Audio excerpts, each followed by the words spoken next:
Γεια σας και πολύ καλησπέρα σας και καλώς ήρθατε ξανά σε αυτό το μικρό βιβλιοκάναλο. Είμαι η Μάρθα και σήμερα επιτέλους θα μιλήσουμε για τα αγαπημένα μου βιβλία και τα όχι τόσο αγαπημένα μου της χρονιάς που πέρασε.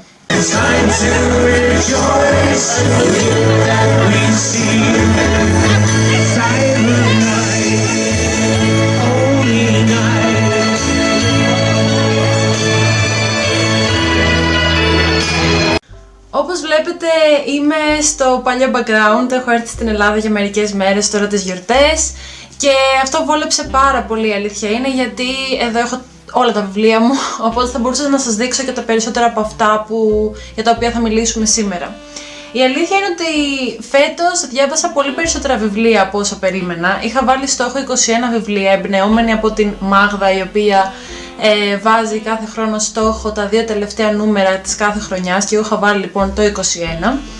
Αλλά διάβασα 50 βιβλία. Βάλε λίγο το κανάλι, λίγο συνεργασίες με εκδοτικούς και συγγραφείς, βάλε λίγο ελεύθερος χρόνος λόγω του lockdown. Γενικώς δεν περίμενα θα διαβάσω τόσα βιβλία φέτος. Και μάλιστα το 50ο το τελείωσα χθες. Έχω να σας δείξω 7 συν 1 αγαπημένα μου βιβλία και έχω να σας δείξω και 3 βιβλιαράκια τα οποία ίσως δεν ήταν και από τα...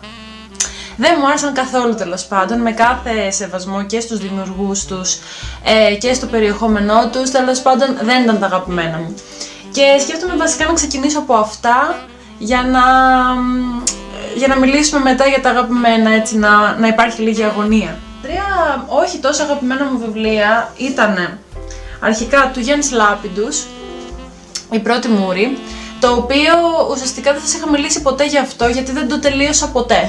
Η αλήθεια είναι ότι ο Γιάννης Λάπιντους, ενώ είχα ξανά μια επαφή μαζί του πριν κάποια χρόνια και δεν μου άρεσε τόσο, αλλά είπα να ξαναδοκιμάσω να διαβάσω δικό του βιβλίο και πάλι δεν μου άρεσε τόσο, γιατί είχα φτάσει, βλέπετε το βιβλίο είναι γενικά πολύ μεγάλο και είχα φτάσει μέχρι τη μέση και ακόμα έχτιζε την υπόθεσή του και αυτό που θα ψάξει μέσα στο βιβλίο. Δηλαδή ένιωθα ότι περίμενα κάτι όλη την ώρα, το οποίο όμως δεν συνέβαινε.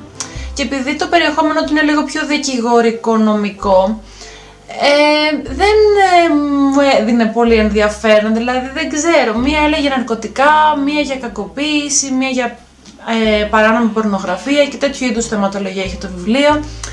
Αλλά γενικώς μέχρι και τη μέση δεν υπήρχε καμία απολύτως εξέλιξη. Δηλαδή απλώς βλέπαμε διαφορετικές καταστάσεις και διαφορετικούς χαρακτήρες να παλεύουν με δικά τους προβλήματα, τα οποία δεν ξέραμε αν καταλήγουν κάπου όσον αφορά την υπόθεση που ήθελε να επιλύσει τέλος πάντων ο συγγραφέας σε αυτό το βιβλίο. Οπότε απλώς βαρέθηκα, δεν το συνέχισα, δυστυχώς το άφησα στη μέση και αυτό, το παράτησα. Πολύ κρίμα, γιατί όντως είχα πολλές ελπίδες για το Γιάννη Λάπιντους, αλλά δεν πειράζει. Το επόμενο βιβλίο που δεν μου άρεσε καθόλου είναι της Virginia Woolf, το Ανάμεσα στις πράξεις, το οποίο σας το είχα αναφέρει νομίζω τον Μάρτιο και το οποίο ενώ είναι ένα μικρό βιβλίο και έχει μια πάρα πολύ ωραία θεματολογία, δεν κατάλαβα τίποτα, δεν το απόλαυσα καθόλου γιατί δεν καταλάβαινα τίποτα. Γενικά η θεματολογία του ήταν ότι ουσιαστικά σε ένα μικρό χωριό κάπου στην Αγγλία θα γινόταν μια θεατρική παράσταση, στην οποία ουσιαστικά οι ρόλοι και οι διάφοροι χαρακτήρες θα ήταν από την αγγλική ιστορία, τέλος πάντων. Και ήταν νομίζω την περίοδο κοντά στον Πρώτο Παγκόσμιο Πόλεμο, στο Δεύτερο Παγκόσμιο Πόλεμο, κάτι τέτοιο. Και ενώ όντως περίμενα να δω κάτι πάρα πολύ ενδιαφέρον, τελικά δεν μου έδωσε τίποτα αυτό το βιβλίο. Από ένα σημείο και μετά νιώθω ότι απλώς είναι λέξεις αραδιασμένες σε σελίδες, δεν έπιανα κανένα απολύτως νόημα και απλώς απογοητεύτηκα αυτό το βιβλίο πάρα πολύ, χωρίς προφανώς να πιστεύω ότι φταίει η Virginia Woolf γι' αυτό, πιθανότατα εγώ φταίω γι' αυτό. Απλώς και πάλι δεν είχαμε καθόλου καλή επαφή με αυτό το βιβλίο. Το τελευταίο βιβλίο το οποίο δεν μου άρεσε καθόλου ήταν το Πίσω από τα μάτια της, τη Σάρα Πίνμπορο από τις εκδόσεις Ψυχογιός. Είναι ένα βιβλίο το οποίο έχει γίνει και σειρά στο Netflix. Τέλος πάντων, γενικά σας έχω πει νομίζω αρκετές φορές ότι δεν είμαι πολύ του φαντασιακού περιεχομένου και πόσο μάλλον του ψιλοϊπερφυσικού φαντασιακού περιεχομένου. Και αυτό το βιβλίο, ενώ το πήγαινε πάρα πολύ καλά, δηλαδή έχει αγωνία, έχει μυστήριο, έχει ρε παιδί μου πάρα πολλά στοιχεία τα οποία εγώ λατρεύω σε ένα βιβλίο και έτσι μου είχε χτίσει τόσο ωραία την αγωνία για να δω τι θα συμβεί στο τέλος τελικά με αυτό το τρίγωνο το ερωτικό που είχε δημιουργηθεί μέσα στο βιβλίο.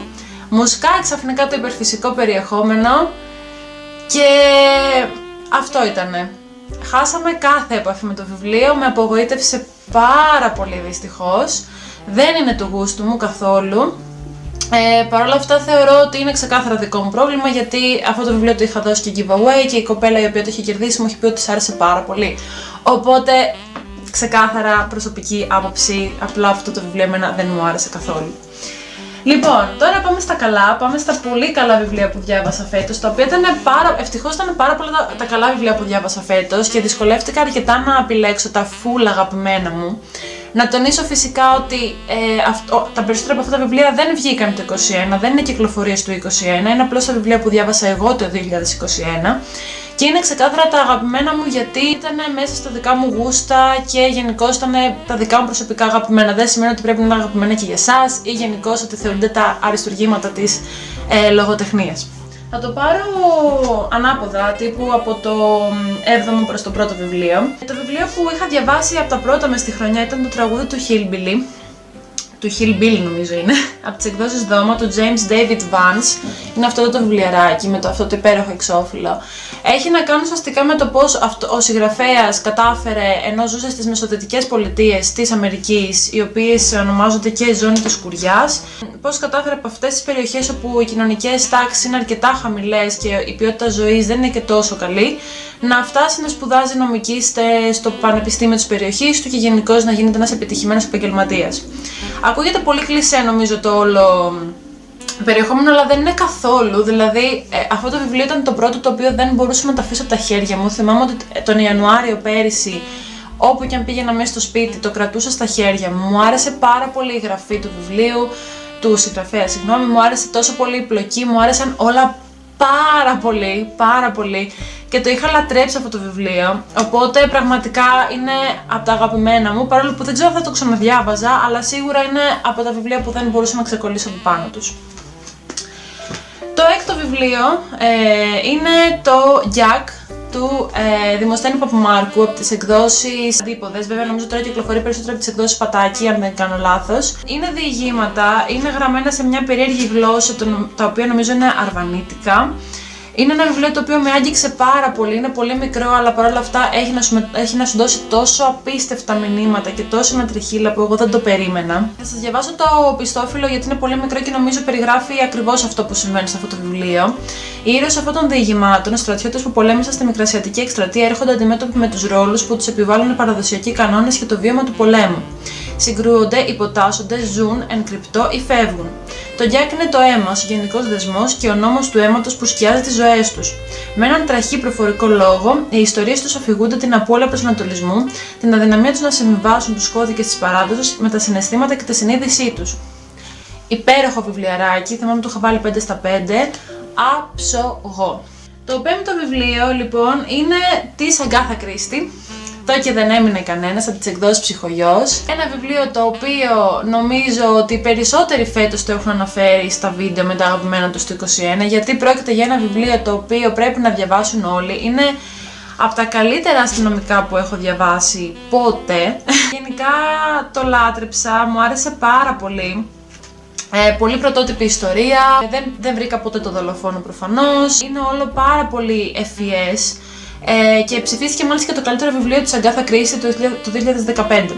Σε αυτό το βιβλίο λοιπόν 10 τελείως άγνωστοι μεταξύ τους άνθρωποι καλούνται από έναν άγνωστο για αυτούς άνθρωπο σε ένα ιδιωτικό νησί κάπου στην Αγγλία και επειδή με κάποιο τρόπο ελκύονται από αυτή την πρόσκληση, πηγαίνουν όλοι μαζί σε αυτό το νησί και γενικώς εκεί αρχίζει να πεθαίνει ένας από αυτούς τους ανθρώπους, μέχρι που και δεν έμεινε κανένας. Δηλαδή η πλοκή νομίζω είναι αρκετά γνωστή σε όλους για το τι συμβαίνει σε αυτό το βιβλίο. Παρ' όλα αυτά και πάλι αξίζει να το διαβάσεις, γιατί αλήθεια είναι απίστευτα γραμμένο βιβλίο, αξίζει, δεν πρόκειται να βρεις το δολοφόνο ποτέ, οπότε σίγουρα αξίζει να το διαβάσεις. Τα άλλα δύο βιβλία που θα σας πω τώρα, τρία συγγνώμη, δεν τα έχω στα χέρια μου γιατί είτε τα έχω δανείσει είτε τα είχα δανειστεί. Τα δύο από αυτά, όπως καταλαβαίνετε, είναι του Alain de Botton. Ο Alain de Botton θα σας πω ότι είναι ο αγαπημένος μου συγγραφέας για φέτος. Πέρυσι ήταν ο Χαράρι, φέτος είναι ο Alain de Botton. Είναι ο συγγραφέας που ανακάλυψα φέτος για πρώτη φορά. Ξεκίνησα με το βιβλίο του που λεγόταν Μικρή Φιλοσοφία του Έρωτα, το οποίο το είχα δανειστεί και το οποίο ήταν ένα βιβλίο αποκάλυψη για μένα.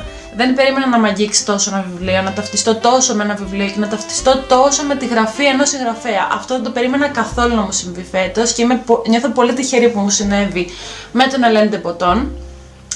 Και αυτό είναι και το τρίτο βιβλίο το αγαπημένο για φέτος, και το τέταρτο στη σειρά 4 τέλος πάντων είναι το Χρονικό του Έρωτα, το οποίο το διάβασα τώρα πριν από 2 μήνες, 3. Το οποίο επίσης με άγγιξε πάρα πολύ, επίσης αφορά σχέσεις και τα δύο του βιβλία αφορούν σχέσεις. Επειδή με έχουν ερωτήσει, το ένα δεν αποτελεί συνέχεια του άλλου, αλλά η θεματολογία θα μπορούσαμε να πούμε ότι μπορεί να υπάρξει σαν συνέχεια το ένα με το άλλο. Δηλαδή η μικρή φιλοσοφία του έρωτα αφορά μια ερωτική σχέση και το πώς ξεκινάει και πώς τελειώνει, ενώ το Χρονικό του Έρωτα αφορά κυρίως μια σχέση η οποία καταλήγει στο γάμο και μιλάει περισσότερο για την έγκαμη ζωή. Οπότε γενικώς αυτά τα δύο βιβλία θα μπορούσαν να συνδυαστούν μαζί το ένα μετά το άλλο. Παρ' όλα αυτά δεν χρειάζεται κάποιος να διαβάσει και τα δύο αν δεν το θέλει. Ο Alain de Botton για μένα είναι ένας εξαιρετικός συγγραφέας. Το 20ο βιβλίο που διάβασα για φέτος ήταν πάλι δικό του, ήταν το πώς ο Proust μπορεί να αλλάξει τη ζωή σου. Το οποίο εντάξει δεν είναι από τα αγαπημένα μου, ίσως και επειδή το διάβασα στα αγγλικά και δεν μπήκα πάρα πολύ δεν ένιωσα τόσο τη γραφή του όπως την ένιωθα στη μεταφρασμένη του μορφή, αλλά και πάλι μου άρεσε πάρα πολύ, οπότε στην θέση 4 και 3 είναι τα δύο βιβλία του Alain de Botton. Στη θέση 2, πάμε προς την κορυφή, είναι το Εκεί που τραγουδούν οι καραβίδες της Delia Owens από τις εκδόσεις Δώμα. Μου το είχε δανείσει η Αλίκη αυτό το βιβλίο και πραγματικά είναι ένα βιβλίο το οποίο χάρηκα πάρα πολύ που μου το δάνεισε, γιατί ήταν το απόλυτο βιβλίο για το καλοκαίρι, μου άρεσε πάρα πολύ. Γενικά βλέπετε δεν σας λέω πολλά για κάθε βιβλίο, γιατί σας έχω μιλήσει διεξοδικά για τα περισσότερα από αυτά σε προηγούμενα βίντεο και δεν θέλω να σας κουράσω. Το Εκεί που τραγουδούν οι καραβίδες νομίζω το ξέρετε περισσότεροι, γιατί το βλέπω συνέχεια και στο Bookstagram και στο YouTube, δηλαδή νιώθω ότι είναι ένα πάρα πολύ γνωστό βιβλίο στην βιβλιοφιλική κοινότητα. Για μένα αυτό το βιβλίο είναι το μοναδικό που σίγουρα προτείνω για το καλοκαίρι, το είχα διαβάσει κοντά στην παραλία και μου άρεσε πάρα πολύ, γιατί νιώθω ότι ζω την απόλυτη εμπειρία του βιβλίου, επειδή όλα όσα γίνονται σε αυτό το βιβλίο διαδραματίζονται σε ένα βάλτο κάπου στην Αμερική, όπου η Κάια, η μικρή αυτή Κάια, εγκαταλείπεται μόνη της και παλεύει να ζήσει στις χειρότερες ίσως συνθήκες. Μου άρεσε υπερβολικά αυτό το βιβλίο, το είχα βάλει 5 στα 5 και ακόμα το σκέφτομαι πολύ συχνά αυτό το βιβλίο. Και πάμε στο αγαπημένο βιβλίο όλης της χρονιάς, για το οποίο σας είχα κάνει και vlog και το οποίο βιβλίο νιώθω ότι είναι το μοναδικό που μου δημιούργησε τέτοια ανατριχύλα και τέτοιο πόνο στο στομάχι. Δεν το έχω ξαναζήσει αυτό το πράγμα με βιβλίο, πραγματικά σας μιλάω, γιατί δεν θα μπορούσα να μην το βάλω στην κορυφή για φέτος, και δεν είναι άλλο από τα όμορφα κορίτσια της Karin Slaughter από τις εκδόσεις Gutenberg, αυτό το τεράστιο βιβλίο, το οποίο όμως φεύγει σαν νερό. Είναι το βιβλίο το οποίο μου δημιούργησε φιάλτες, είναι το βιβλίο το οποίο μου δημιούργησε απίστευτη σύγχυση, άγχος, απογοήτευση, τρόμο, αναγούλα, τα πάντα. Δεν μπορώ να το... δεν ξέρω καν πώς να το θέσω το όλο ζήτημα με αυτό το βιβλίο. Με είχε πρίξει η Αλίκη να το πάρω και πραγματικά είχε απόλυτο δίκιο. Το είχα διαβάσει στην ανάγνωση με την Αθηνά αυτό το βιβλίο και είχαμε περάσει πάρα πολύ δύσκολα. Αυτό το βιβλίο λοιπόν θα σας έχω και το vlog από πάνω αν θέλετε να το δείτε. Γενικώς εκεί αναφέρω όλη την εμπειρία μου, εκεί πίσω στον Ιούνιο, που το διάβαζα αυτό το βιβλίο. Το προτείνω ανεπιφύλακτα, σίγουρα όχι σε όσους από εσάς δεν θέλετε και δεν μπορείτε να διαβάσετε άσχημες καταστάσεις και τέλος πάντων πράγματα για κακοποιητικές συμπεριφορές, γιατί εδώ υπάρχει πολύ κακοποίηση, ιδίως σεξουαλική κακοποίηση, μιλάει για πολύ δύσκολα θέματα και θέλει αρκετά γερό στομάχι για να μπορέσει να τα βγάλεις πέρα με αυτό το βιβλίο, οπότε σίγουρα το προτείνω σε όσους από εσάς έχετε αρκετά γερό στομάχι για να το χωνέψετε. Μια μικρή προσθήκη στα αγαπημένα βιβλία, όχι γιατί ήταν το αγαπημένο μου της χρονιάς, αλλά γιατί επίσης θεωρώ ότι είναι ένα βιβλίο το οποίο με επηρέασε πάρα πολύ όταν το διάβαζα. Είναι το Αηδόνι της Κρίστιν Χάνα από τις εκδόσεις Κλειδάριθμος. Επίσης με είχε πρίξει Αλίκη να το αγοράσω αυτό το βιβλίο. Και ο λόγος μου για τον οποίο με είχε επηρεάσει πάρα πολύ αυτό το βιβλίο όταν το διάβαζα είναι γιατί μιλάει για το Δεύτερο Παγκόσμιο Πόλεμο, για τη Γαλλία, όπου εκεί ζουν δύο αδερφές, τώρα δεν θυμάμαι τα ονόματά τους, η Βιάν και η Ιζαμπέλ. Και μας δείχνει την καθημερινότητά τους με τόση λεπτομέρεια που δεν γίνεται να μην σε επηρεάσει τη δικιά σου καθημερινότητα. Σου δείχνει για τις ουρές που υπήρχαν τότε, για το πώς έπαιρναν τρόφιμα, για το πώς ήταν η εμπειρία της κατάκτησης των Γερμανών, βασικά της κατάκτησης της Γαλλίας από τους Γερμανούς. Έχει πολύ ωραίο ιστορικό περιεχόμενο. Εντάξει, είχα κάποιες αμφιβολίες για κάποια σημεία όσον αφορά την ιστορική τους εγκυρότητα, αλλά σαν μυθιστόρημα, σαν ιστορικό μυθιστόρημα είναι ένα εξαιρετικό βιβλίο που πραγματικά σε κάνει να εκτιμήσεις πάρα πολλά πράγματα. Οπότε γι' αυτό και σίγουρα το προτείνω ως ένα από τα καλά βιβλία που διάβασα φέτος το 2021. Αυτά είναι τα βιβλία που διάβασα για φέτος. Πραγματικά ελπίζω να βρείτε κάποιο από αυτά που να σας αρέσει και να το ξεκινήσετε φέτος, γιατί αλήθεια όσο σας έδειξα από αυτά που μου άρεσαν, αλήθεια αξίζουν το χρόνο σας και τα χρήματά σας αν θέλετε να τα αγοράσετε. Ελπίζω να είστε όλοι καλά και υγιείς, να περνάτε πάρα πολύ όμορφα αυτές τις γιορτές. Εύχομαι τα καλύτερα για τη νέα χρονιά. Δεν ξέρω πότε θα τα ξαναπούμε, για να είμαι ειλικρινής. Τώρα που είχα χρόνο είπα να γυρίσω βίντεο, ελπίζω να το καταφέρω ξανά σύντομα αυτό το πράγμα. Χαίρομαι πάρα πολύ που ξανερχόμαστε σε επαφή και τα μηνύματά σας είναι ό,τι καλύτερο έχω λάβει τον τελευταίο καιρό. Να περνάτε πάρα πολύ όμορφα και ελπίζω να τα πούμε σύντομα. Φιλάκια πολλά και καλή συνέχεια. Bye!